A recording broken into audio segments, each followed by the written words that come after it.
So the next coin in our special series is kind of an interruption. Again, I'm not going to be paying attention to the multitudinous quarters. Once we started that in 1999, it's like, well, we had to get all 50 states there. If after doing those states, and okay, throw in the territories as well. If they had simply finished with that and went back to the normal quarter, or maybe started a new regular quarter design, that might have been worth trying to discuss, worth one of these entries. As it was, however, the quarters are still doing crazy new designs, at least 5 almost every year, except 2021. So it's been kind of crazyville ever since as far as the quarters. That has become the new normal. So, but the other denominations do some neat stuff for a little while, and in this case in particular, we're looking at the nickel. And okay, so we have the Westward Journey. It's got a neat little booklet here, the Westward Journey Nickels series. For 2 years in a row, they did these nickels.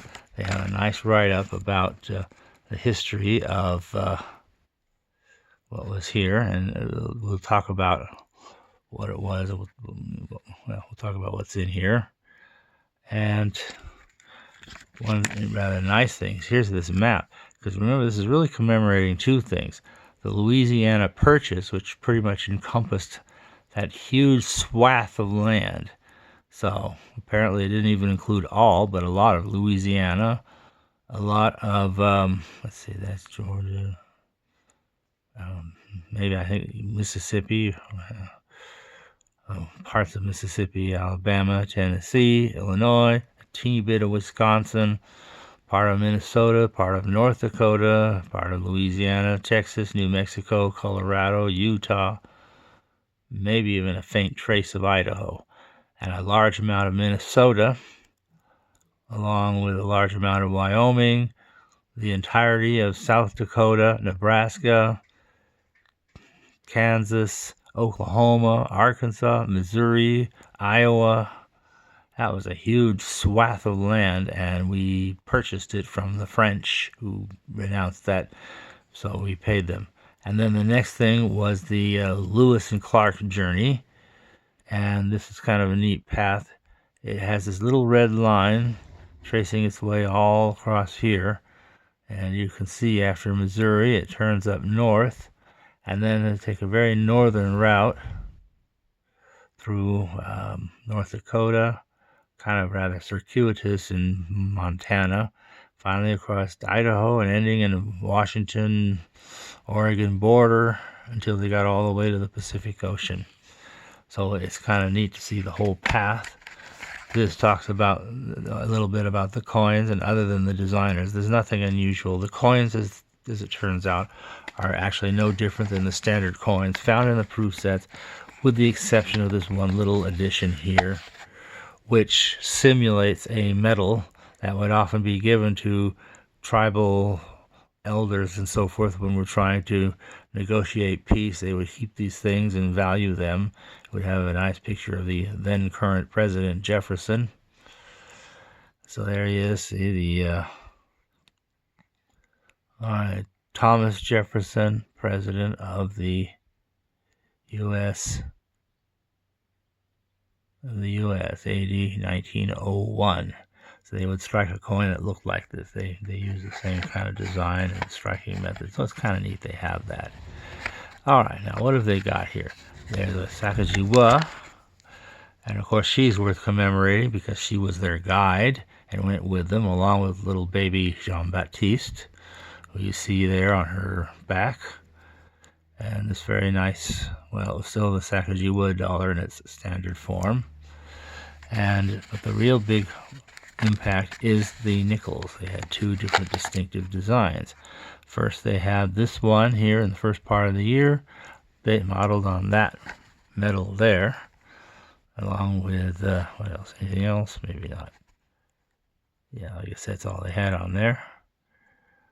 So, the handshake, e pluribus unum. So they did that, and they made that nickel in the first part of 2004. This is simply the proof, no different than the proof in the proof set, but it was still kind of neat to see a distinctive nickel design before going, well, not quite back to where things were in the beginning, but at least to a new normal. And then the second part of the year, they had this one, 5 cents, Lewis and Clark, and they had this, they call it the keel boat, and that's sort of a neat design, but it's just, 2004 S, again, just like it came right out of the proof set. And the Sakaji was also a 2004 S, just like it came right out of the proof set. So that was that. So the standards are pretty straightforward. The only real information that's new is who designed these new nickel reverses. So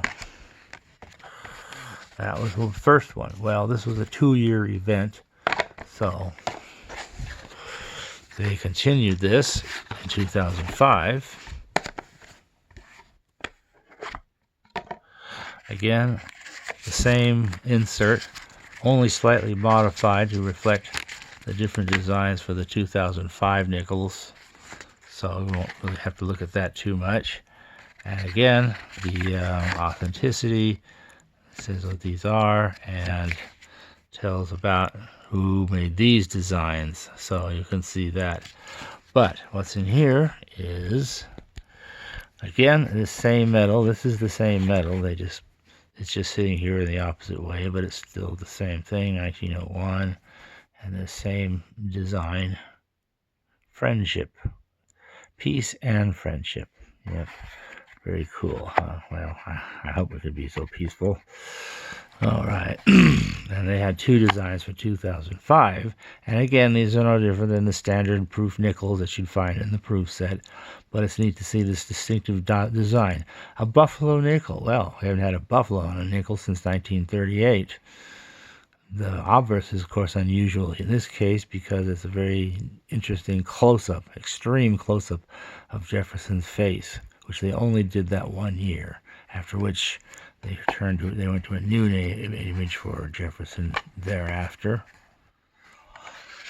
And then for the latter half of this year, to complete this little commemoration, Ocean in View. Oh, the joy. And there we are. There's the ocean. There's some trees. And out there's the ocean. Well, so they thought anyway. I think there was a little bit more land. So here we have it. Lewis and Clark, 1805, 5 cents. Pluribus Unum, United States of America. And that's 2005. Look at that. So, yes. So there we have it. Again, that same extreme close-up of President Jefferson. So there we have that. And again, another Sakajiwa for the next year, 2005. Again, a proof struck into San Francisco, exactly like the proofs you find in the proof set. And there she is. So that kind of fits with all that very nicely. Well, that's one part. And now I'm going to see, there's one more thing to go into. Now this was quite a fancy container for a very fancy containing. Now, we're commemorating Abraham Lincoln. This is like a kind of photograph of what he had, what he was like. And to commemorate 200 years of Abraham Lincoln, they made these 4 designs. A log cabin from where he was born in Kentucky.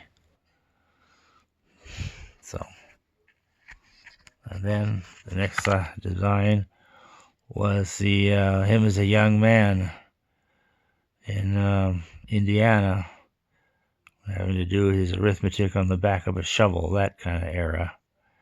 And these are all just 2009S. Now these are, again, no different than the 1 cent pieces included in the proof set.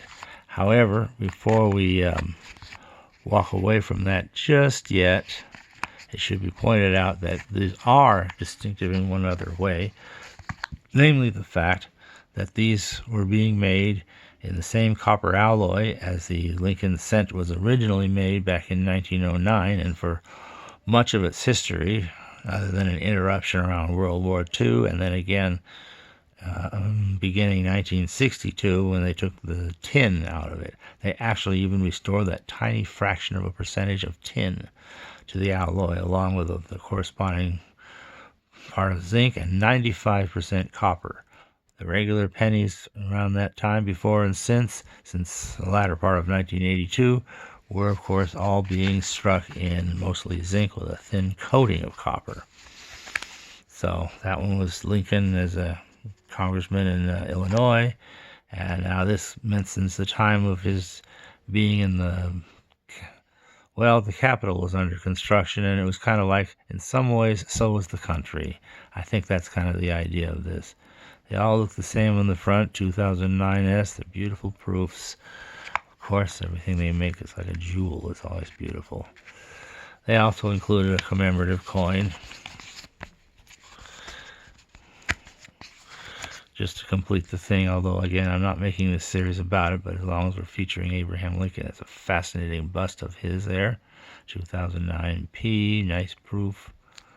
And there we have it, United States of America. Look at that, the $1 is there, that's Lincoln's signature, and the E pluribus unum. And here we are, we here highly resolve that these dead shall not have died in vain, that this nation, under God, shall have a new birth of freedom, and that government of the people, by the people, for the people, shall not perish from the earth. That's an excellent resolve. Let's hope we can continue to live up to that. And so, this massive setting, and this little authenticity paper here, certificate of authenticity.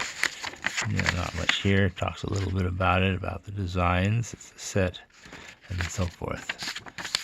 So there's that too. And then the same set also comes in another format, which was just, again, you've got its own simpler letter of authenticity, similar description, same stuff, 4 coin set. And then this is how they featured in a regular proof set, just as the quarters were being in their own separate piece, and then also all the different presidential dollars and so forth. They would also have these, and here they all are. So the cabin, the young guy, the older senator, and finally the presidential years.